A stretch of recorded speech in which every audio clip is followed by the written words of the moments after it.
आज महाराष्ट्र देख रहे हैं आप और मैं हूं आपके साथ आशीष प्रमोद गोस्वामी। तो महाराष्ट्र राज्य में छात्रों और अभिभावकों के लिए यह महत्वपूर्ण खबर है। मुख्यमंत्री उद्धव ठाकरे ने राज्य में 4 अक्टूबर से स्कूल शुरू करने को हरी झंडी दे दी है। स्कूल शिक्षा विभाग ने मुख्यमंत्री ठाकरे से स्कूल शुरू करने की अनुमति मांगी थी। अभिभावक और छात्र कई दिनों से स्कूल शुरू करने की मांग कर रहे थे। आखिरकार मांग पूरी कर दी गई। इससे पहले शिक्षा विभाग की ओर से राज्य में स्कूल शुरू करने की तारीखों की घोषणा की गई है। हालांकि कोरोना के प्रकोप के साथ साथ तीसरी लहर की आशंका के चलते कई बड़े शहरों में स्कूल शुरू करने का फैसला पलट दिया गया। अब राज्य सरकार द्वारा नियुक्त विशेषज्ञ डॉक्टरों की चाइल्ड टास्क फोर्स स्कूल शुरू करने को लेकर पॉजिटिव है और उन्होंने कोरोना की स्थिति नियंत्रण में रहने पर दिवाली के बाद स्कूल शुरू करने को हरी झंडी दी है।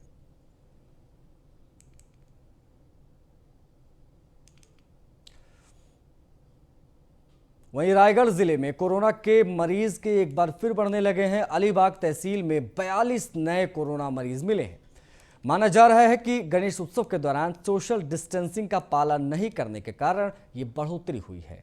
जिले में कोरोना महामारी फैलने के बाद से पिछले 1.5 साल में अलीबाग तहसील में कुल 19,948 लोग कोरोना से पॉजिटिव पाए गए हैं।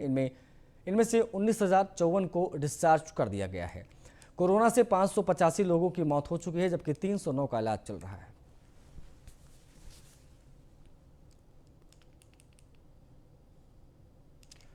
बढ़ते आगे, ठाणे पुलिस के विशेष जांच दल ने 15 साल की लड़की के कथित सामूहिक दुष्कर्म मामले में नवी मुंबई से 2 और लोगों को अरेस्ट किया।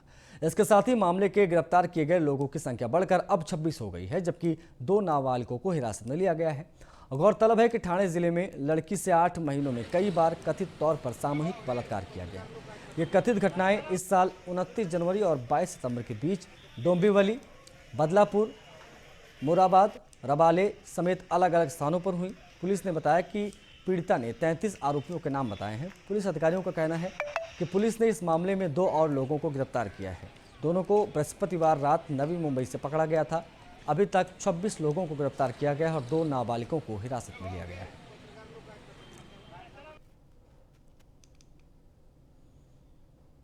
महाराष्ट्र बीजेपी के वरिष्ठ नेता और पूर्व मंत्री सुधीर मुनगंटीवार ने डोंबिवली के गैंगरेप पर बयान देते हुए कहा है कि इस घटना से राज्य का सिर शर्म से झुक गया है। राज्य में महिलाओं की सुरक्षा अब भगवान भरोसे हो गई है। अब इस गैंगरेप मामले में 28 लोगों को गिरफ्तार किया जा चुका है। मुनगंटीवार ने कहा कि विधानसभा के विशेष सत्र बुलाने की जरूरत है। मुख्यमंत्री को अब बात पर ध्यान नहीं देना चाहिए कि इसकी मांग कौन कर रहा है। फिलहाल सभी पार्टियों को एकजुट होकर महिला सुरक्षा पर चिंतन करने की आवश्यकता है। उन्होंने कहा कि जिस महाराष्ट्र को हम छत्रपति शिवाजी महाराज के आदर्शों पर चलने की बात करते हैं, वहां पर ऐसी घटनाएं दुर्भाग्यपूर्ण हैं।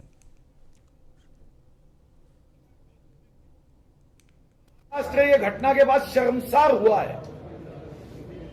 अभी विशेष अधिवेशन बुलाने की आवश्यकता है। मुझे दुख इस बात का होता है कि जिस महाराष्ट्र में हम छत्रपति शिवाजी महाराज जी के आदर्श पे महाराष्ट्र को चलाने की बात करते हैं, उनके विचारों के आधार पे महाराष्ट्र हमारे मां बहनों का सम्मान करने की बात करते हैं, रोज कोई ना कोई घटना हो रही है। साकीनाका की घटना हो, डोंबिवली की घटना हो, आंखों में आंसू आ जाते हैं। विशेष अधिवेशन लेते हुए हम सब लोग, कोई भी पार्टी के हो, हमने एकत्रित आके चिंतन करने की बात है, मंथन करने की बात है, मनन करने की बात है। अगर कानून में कोई त्रुटियां है, कमियां है, उसे दूर करने के लिए काम करने की बात है। हमें अगर फास्ट ट्रैक कोर्ट बनाने की बात है तो उसके लिए निधि की उपलब्धता हो, सीएफ एडवांस दिया जाए। मगर ऐसे समय पे हमने चांदा से बांधा तक, गढ़चिरौली से गढ़हिंग्लज तक यहाँ के हमारे मां बहनों को इस महाराष्ट्र में सुरक्षितता की भावना देने की। महाराष्ट्र के कांग्रेस सांसद राजीव सातव के निधन के बाद खाली हुई राज्यसभा की सीट के लिए उपचुनाव हो रहे हैं। कांग्रेस की ओर से रजनी पाटिल और भाजपा की ओर से संजय उपाध्याय मैदान में हैं। कांग्रेस और भाजपा दोनों ही भले ही अपनी जीत का दावा कर रहे हो, लेकिन इस चुनाव में कांग्रेस का पलड़ा फिलहाल भारी नजर आ रहा है। आंकड़ों की अगर बात की जाए तो महाराष्ट्र में फिलहाल कांग्रेस के उम्मीदवार रजनी पाटिल का पलड़ा भारी लग रहा है। तो भाजपा के उम्मीदवार संजय उपाध्याय को महाविकास अघाड़ी सरकार के नाराज विधायकों से काफी उम्मीदें नजर आ रही हैं। आंकड़ों पर अगर नजर डालें तो जीत के लिए 145 वोटों की जरूरत है। इसके आधार पर महाविकास अघाड़ी के उम्मीदवार की जीत पक्की मानी जा रही है। शिवसेना के 56, एनसीपी के 55 और कांग्रेस के 44 विधायक हैं, तो वहीं बीजेपी के 106 और 13 अपक्ष के समर्थन हैं। इसके बावजूद बीजेपी का दावा है कि उनके उम्मीदवार की जीत पक्की है, क्योंकि राजनीति में कुछ भी हो सकता है। भारतीय जनता पार्टी के कार्यकर्ता के नाते पार्टी का अधिकृत राज्यसभा के उम्मीदवार के रूप में मैंने आज अर्ज भरा है। निश्चित ही चुनाव गणित के आधार पर आप लोग समझ रहे हैं, लेकिन मेरा मत है कि केमिस्ट्री बदल रही है और आने वाले समय में जो बदलाव होगा निश्चित मेरी विजय होगी। आपको लगा पॉलिटिक्स में कुछ भी हो सकता है। 56 वाले मुख्यमंत्री बनते हैं, 56 वाले, 54 वाले उप मुख्यमंत्री बनते हैं, 44 वाले महसूल मंत्री बनते हैं। तो 106 और 13 अपक्ष, 119 वाले, 20 तो मत शॉर्ट है, तो 119 वाले राज्यसभा में जा सकते हैं। संजय उपाध्याय राज्यसभा में जाएंगे और उत्तर प्रदेश के चुनाव के लिए यहाँ से महाराष्ट्र से चुने गए राज्यसभा सदस्य जाएंगे। ऐसा है कि मैं मूर्ख राजकीय नेता नहीं हूँ। मुझे कितना भी बहुत सिंपल समझे, लेकिन मैं बहुत पहुँचा हुआ राजकारणी हूँ। राज्यसभा में प्रतोद को वोट दिखाकर डालना पड़ता है, तो ऐसे छुटुक फुटुक नहीं करेंगे वोटिंग, वो साहस नहीं होता। अपक्ष कर सकते हैं, तो अपक्षों की हमारी संख्या तो मैंने बताई कि अभी हम 119 है, और अपक्ष भी मिलेंगे तो भी 126, 128 हो जाएंगे। फिर भी एक 10-15 का घाटा जो होगा, तो वो छुटुक फुटुक 10-15 लोग नहीं साहस करेंगे। इसका अर्थ कोई पक्ष साथ में आ सकता है। कांग्रेस के उम्मीदवार रजनी पाटिल को उम्मीद है कि यह चुनाव अविरोध होगा, क्योंकि आज तक ऐसा इतिहास रहा है कि जब भी किसी तरह की दुर्घटना के बाद सीट खाली हुई है तो चुनाव नहीं हुआ है। मेरी उम्मीद है कि हमारी आघाड़ी महाआघाड़ी की सरकार है और बिल्कुल मैं यहाँ से राज्यसभा पे जाने वाली हूँ। और अगर हो सकता है कि ये बिन विरोध चुनाव होगा, जैसे लास्ट टाइम विलासराव देशमुख की जगह पे मुझे चुना गया था बिन विरोध, वैसे ये महाराष्ट्र की परंपरा है कि जब ऐसी कोई घटना घटती है कि बहुत ही असाधारण घटना में ये चुनाव हो रहा है। ऐसे लगा नहीं था कि ये बहुत ही अनटाइमली डेथ हुई है हमारे सहकारी की, तो उसकी जगह पे मैं आई हूँ। तो मुझे लगता है कि इस जगह पे चुनाव नहीं होगा। रजनी पाटिल को भले ही यह उम्मीद है कि यह बिना चुनाव के वो जीत जाएंगी, लेकिन बीजेपी ने अपने पत्ते साफ कर दिए हैं कि अगर यह स्वर्गीय राजीव सातव के परिवार से होता तो इस मामले पर विचार करते, लेकिन ऐसा नहीं है। इसीलिए अपने उम्मीदवार को चुनाव में उतारा है। 4 अक्टूबर को मतदान होना है। इससे पहले बीजेपी क्या फैसला लेती है वो देखने वाली बात होगी। क्या वो अपने उम्मीदवार का नामांकन पीछे लेती है या जीत के लिए महाविकास अघाड़ी सरकार के मतदाताओं में सेंधमारी करती है। महाराष्ट्र में हो रहे राज्यसभा उपचुनाव के लिए कांग्रेस के ओर से रजनी पाटिल इनको टिकट दिया गया है, लेकिन स्वर्गीय राजू सातव इनके पत्नी का भी नाम इस रेस में था। लेकिन आखिरकार कांग्रेस के हाईकमांड सोनिया गांधी इन्होंने रजनी पाटिल इनके नाम को ही पसंदीदा जताते हुए उनको राज्य के राज्यसभा चुनाव के लिए टिकट दिया गया। कांग्रेस और बीजेपी इनमें इस चुनाव के लिए सीधी लड़त देखने को मिल रही है। महाविकास आघाड़ी की तरफ से रजनी पाटिल इनको उम्मीदवारी दी गई है। वीडियो जर्नलिस्ट महेश के साथ Santosh Maurya, news on India, Mumbai. Maharashtra सरकार ने महिला पुलिस को लेकर बड़ा फैसला लिया है। उद्धव ठाकरे सरकार की ओर से महिला पुलिसकर्मियों के काम के समय को घटाने का फैसला लिया गया है।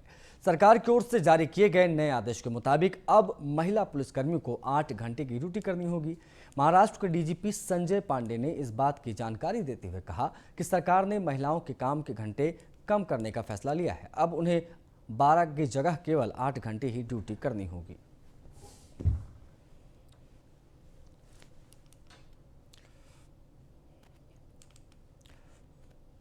उधर अमरावती जिले के वलगांव पुलिस थाने में बंद कैदी ने शर्ट से फांसी का फंदा बनाकर खुदकुशी कर ली। बता दें कि 1 महीने के अंदर यह दूसरी वारदात सामने आई है।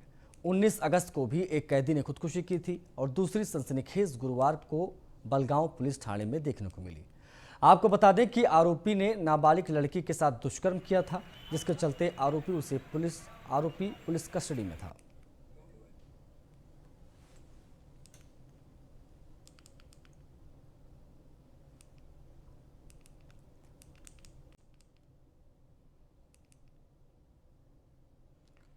मुंबई के उपनगर खार पश्चिम में 7 मंजिला इमारत में लगी आग करीब 4 घंटे की कड़ी मशक्कत के बाद बुझा दी गई।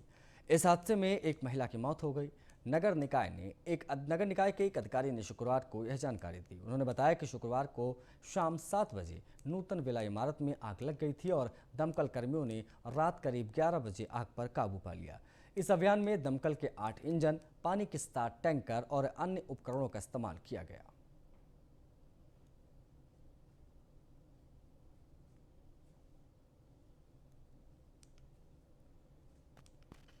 महाराष्ट्र के नवी मुंबई शहर में ड्रोन के जरिए दवा की डिलीवरी की जाएगी। इस प्रयोग से मरीज तक कुछ मिनटों में ही दवा पहुंच जाएगी।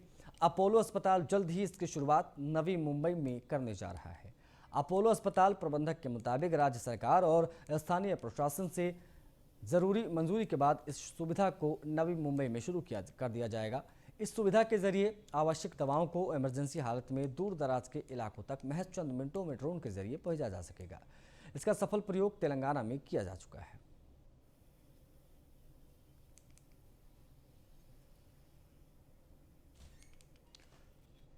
देश का अग्रणी औद्योगिक राज्य महाराष्ट्र बिजली संकट की ओर धीरे धीरे बढ़ रहा है। अगस्त 2021 तक बिजली का बकाया बिल 74,000 करोड़ रुपए तक पहुंच गया है। बकाया बिलों की वसूली नहीं होने से बिजली की आपूर्ति करने वाले सरकारी कंपनी महावितरण बहुत बुरे दौर से गुजर रही है। हालात इतने खराब हो गए हैं कि बिजली का प्लांट चलाने के लिए उसके पास कोयले की कमी हो गई है। कंपनी ने साफ कहा है कि सरकार ने अगर आर्थिक मदद नहीं की तो पूरे राज्य की बत्ती गुल हो सकती है। इस संकट के लिए ऊर्जा मंत्री नितिन राउत पिछली फडणवीस सरकार को दोषी ठहरा रहे हैं।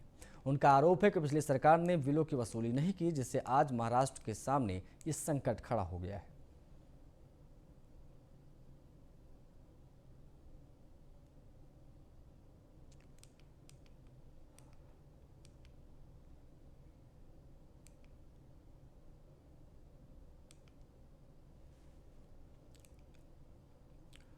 मुंबई में समय से पहले बारिश ने जोरदार दस्तक दी थी। इसके बावजूद इस मानसून में बारिश का जोर मुंबई में काफी कम रहा है।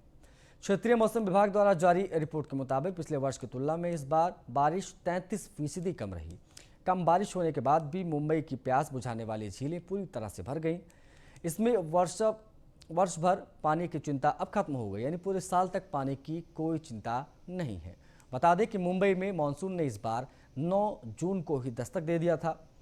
पहले दिन की जोरदार दस्तक से मुंबई शहर की रफ्तार रुक गई थी। इसके बाद पूरे महीने में बारिश ने उतार चढ़ाव दिखाया। कम बारिश के बाद मुंबई की प्यास बुझाने वाली 7 झीलों में 14,30,337 मिलियन लीटर पानी जमा हो गया, जो पिछले 2 वर्ष की तुलना में अधिक है।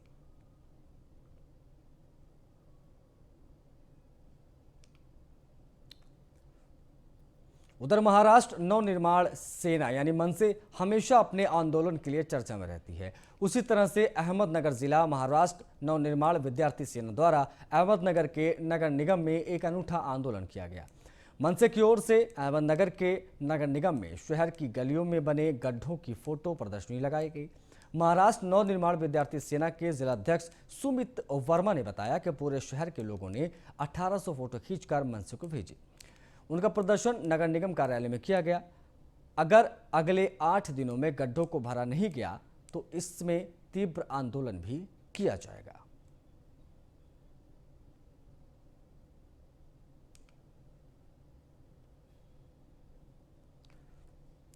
औरंगाबाद जिले के कन्नड़ तहसील में बारिश का दौर जारी है। कन्नड़ तहसील के पिशोर गांव में गोसावी वाड़ा नामक इलाके में लोगों के घरों तक में पानी घुस गया।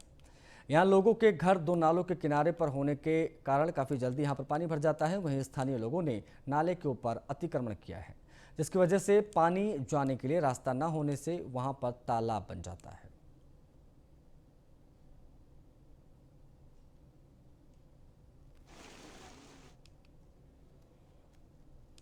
मुंबई से सटे ठाणे के भिवंडी इलाके में एक चैन स्नेचर की लोगों ने जमकर पिटाई कर दी। पिटाई का वीडियो सामने आने के बाद निजामपुर पुलिस स्टेशन में अज्ञात लोगों और चोरों के खिलाफ केस दर्ज किया गया है। जानकारी के मुताबिक कोम्बड पाड़ा इलाके में सड़क पर चल रही एक महिला के गले से मंगलसूत्र छीनकर बाइक से भाग रहा था। महिला की गुहार सुनकर लोगों ने उसका पीछा किया और उसे दबोचकर पूरी तरह से पीटा। महिला की चैन छीनने वाला शख्स की पहचान सलमान पठान के रूप में हुई है। सलमान भिवंडी इलाके का ही रहने वाला था।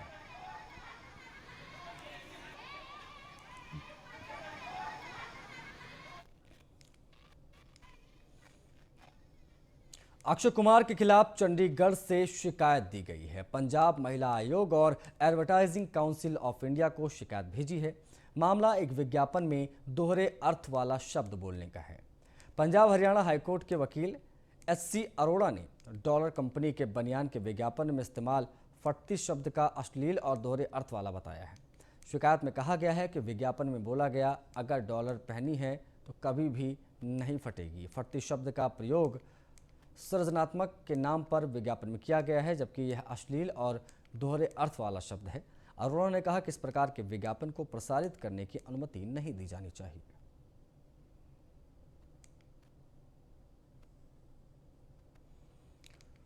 बॉलीवुड के महानायक अमिताभ बच्चन पान मसाले का ऐड कर विवादों से घिर गए हैं।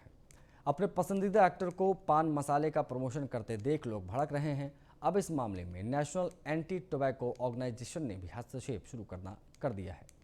एनजीओ की ओर से बिग बी को एक ऑफिशियल लेटर भेजा गया है, जिसमें उनसे जल्द से जल्द इस एड कैंपेन को छोड़ने की बात कही गई है।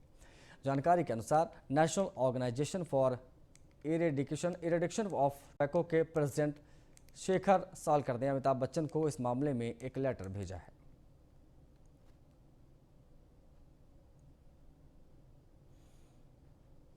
बढ़ते आगे, तापसी पन्नू बॉलीवुड की उन अदाकाराओं में शामिल हैं जो अपने अभिनय के साथ अपनी बेबाकी के लिए जानी जाती हैं। गुरुवार को रश्मि रॉकेट का ट्रेलर रिलीज होने के बाद शुक्रवार को तापसी अपने ट्विटर अकाउंट से एक वीडियो शेयर करेंगी। इस वीडियो में उन्होंने कुछ बेहद आपत्तिजनक ट्वीट्स की फोटो लगाई है। यह वो ट्वीट्स हैं जिनके जरिए तापसी को ट्रोल किया गया था। ये सारे ट्वीट तापसी की एक तस्वीर पर कमेंट के रूप में आए थे, जो उन्होंने कुछ दिनों पहले शेयर किया था। इस फोटो में तापसी कैमरे की ओर पीठ करके खड़ी हैं, जिससे उनकी एथलेटिक फिजिक साफ नजर आ रही है। संयोग से तापसी की फिल्म रश्मि रॉकेट भी जेंडर से जुड़े इस मसले को उठाती है।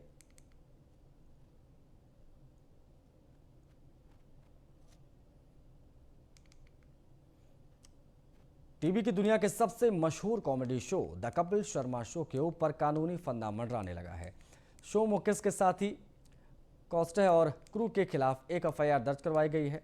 मध्य प्रदेश की शिवपुरी जिला अदालत में FIR दर्ज कराई गई। आरोप है कि शो के एक हालिया एपिसोड में कोर्ट रूम सीन को इनेक्ट करते हुए स्टेज पर एक आर्टिस्ट को शराब पीते हुए दिखाया गया था।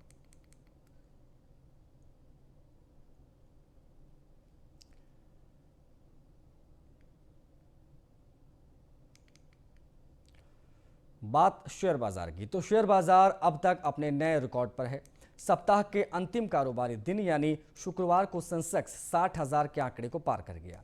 यह बेंचमार्क इंडेक्स इस वर्ष जनवरी में 50,000 पॉइंट के बाद अभी तक की सबसे अधिक तेजी से 10,000 पॉइंट बढ़ा है। निफ्टी 50 भी टेक स्टॉक में रैली की मदद से 18,000 पॉइंट के निकट कारोबार कर रहा है। मार्केट एक्सपर्ट्स का कहना है कि सेंसेक्स का कोविड के दौरान उपलब्धि हासिल करना हैरान करने वाला है।